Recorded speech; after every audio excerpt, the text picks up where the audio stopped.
Yun, magandang gabi po sa ating lahat, no? At ngayon lang ulit tayo nakagawa ng videos natin regarding po dito sa ating quail farming at saka game fowl propagation. Alright, so yun, sa game fowl po, gumagawa tayo ng sariling linya natin na oriental sweaters po. At lahat po ng oriental sweaters natin, ando doon na. No, nasa scratch pen po yung mga selections po natin na lalaking oriental sweaters kasama si Asil Boston at saka si Golden Boy sweater natin. And then yung mga lalaki na Asil looking, pinakawalan na natin. At saka lahat ng mga babae na oriental sweaters po natin ay nasa kabila na rin po at gagawin naming paitlugin ni mama at saka pangkarne. Yun, no? So dito tayo mag-focus, no? At dito tayo mag-a-update sa ating mga pugo. Ayan, ito po yung mga future selections natin for breeding, no? So ito mga to, no? At ayan, naka-ready na po itong mga to, no? Tapos Sabado maglilinis tayo ng kanilang ilalim. Alright, ayan po sila, no? So ang hinihintay na lang po natin itong ating mga papisa. Ayan, third week or fourth week ng June, no? Ayan na sila. Kasi madilim eh.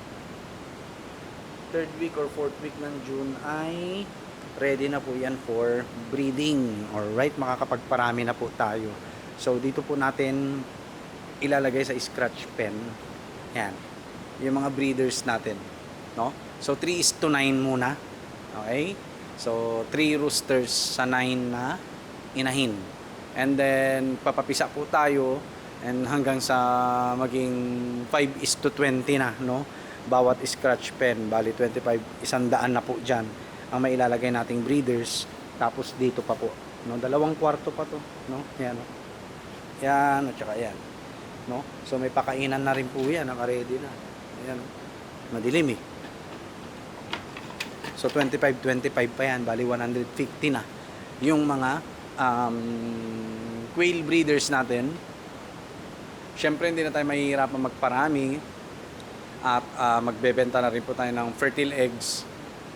Tapos magbebenta na rin po tayo ng DOC at saka RTL-RTB. However, sa DOC at saka RTL-RTB po ay by request or by reservation po, no? So magpapapisa ako kung may mag-o-order po. So ang minimum po natin is iniisip ko kung 500 heads or 400 heads or 300 heads po, no? So yun po ang ating target po, no? So kapag na kompleto ko po na po yung 150 breeders natin dito at saka dyan, tapos napuno na natin yung growing pen 1, ayan, growing pen 2, 3, at 4, hindi na po tayo magpapapisa, no? By March, last week ng March, ikakal na po natin yung mga layers natin. And then by April, ikakal na po natin yung ating mga breeders. Pero magpapapisa po muna tayo bago natin sila ikal, no? So sa mga bago sa channel natin, andi dito po yung mga layers natin. Ayan. Yun, may mga nakikita na naman akong itlog. Madilim kasi po, no? Kaya hindi nyo sila makita, no? Yun, no? May mga itlog na naman. Kukunin na rin natin yan. Ayan po, no? Ayan sila. Ayan. Diba? Kikita nyo po ba? So, ayan po yung mga layers natin. Ayan. So, kapapalit natin ang tubig niya mga yan. Kaya talaga napaka-solid, no? At kawawa po kasi sila kapag hindi natin papalitan yung tubig nila. Hanggang doon yan. Sakop ng growing pen number 2. Ito, growing pen number 2 natin. Ito yung growing pen number 1 po natin, no? Ayan, growing pen number 1. May laman na.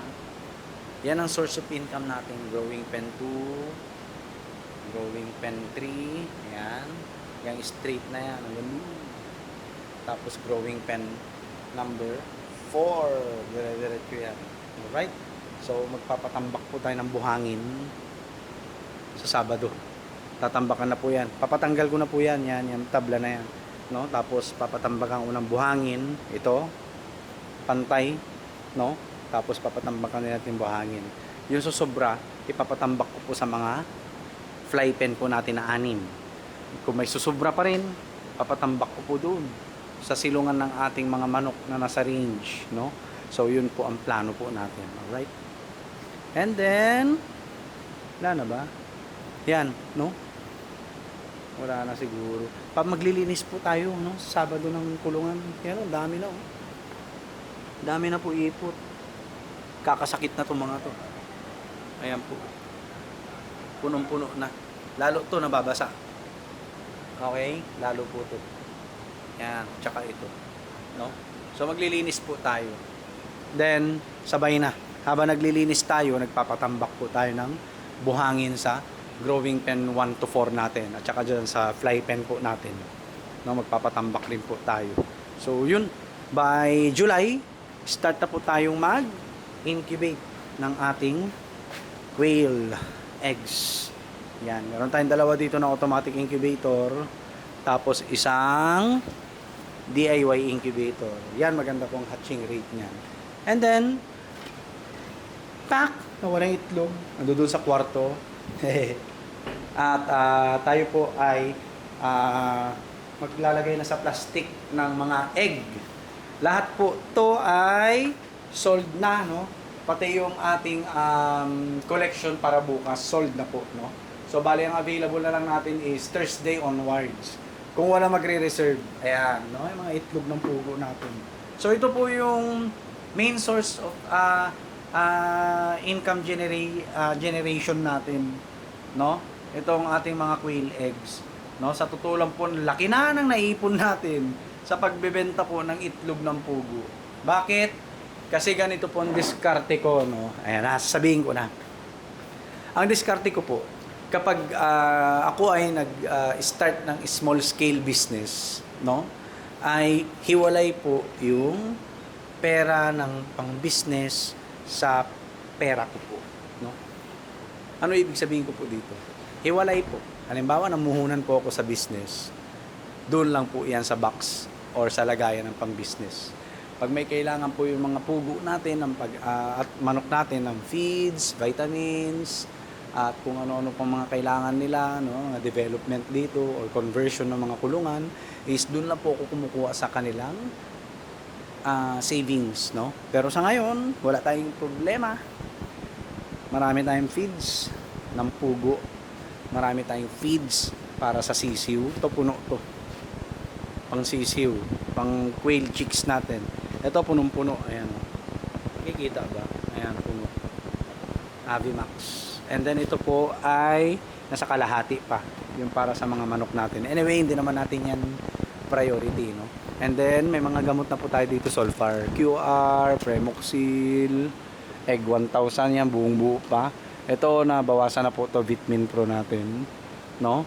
Red Cell, Dextrose Powder, Wet Germ, Dexan XP, kung ano kailangan natin. Amtil, Astig, Dewormer, Doxycycline, Doxyclac.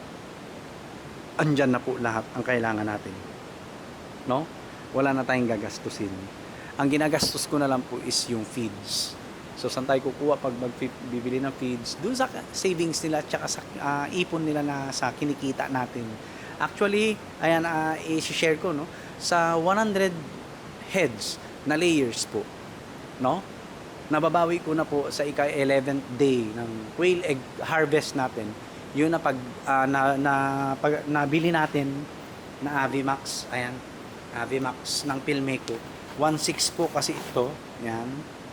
So, nababawi po natin ng ika-11th day ng quail egg harvest po natin yung pinambili natin dyan.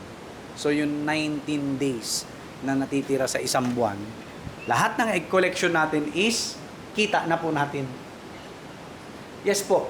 Kaya abang-abangan nyo po yan dahil pag nagbenta po tayo ng fertile eggs which is 5 pesos each, mas malaki na naman kikitain natin.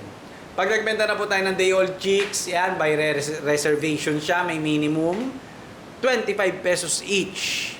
Pag nagbenta tayo ng RTL, RTV, may reservation din po yan at may minimum 35 pesos each.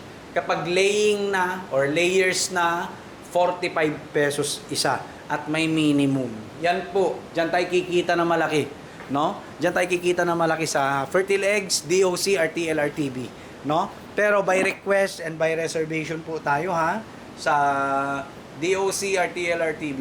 Yan, no? May reservation tayo, no? Halimbawa, yung minimum ko is 500 heads ng RTL, RTB. 35 pesos each, 18,000 po yan. So magda-down po kayo ng 9,000 pesos. No? Dahil ako po ay hindi magpapapisa. Sabi ko nga kapag nakumpleto na po natin yung breeders natin. Hindi na ako magpapapisa kapag nakumpleto na po natin yung 400 layers natin. Yes po. Hinding-hindi na. Kaya kapag magpapapisa man ako, ibig sabihin may order. So, kapag may order, may reservation pay po tayo. Half ng price ng order po natin. Ayan, half po ng price. Alright? So, yun lang po muna.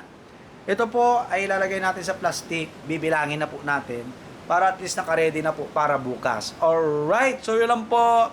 God bless po sa ating lahat. Sa mga bago po sa channel ko, please do subscribe para sa mas marami pa pong livestock farming experience, no? Specifically sa quail farming at saka game fowl. Ayan, no?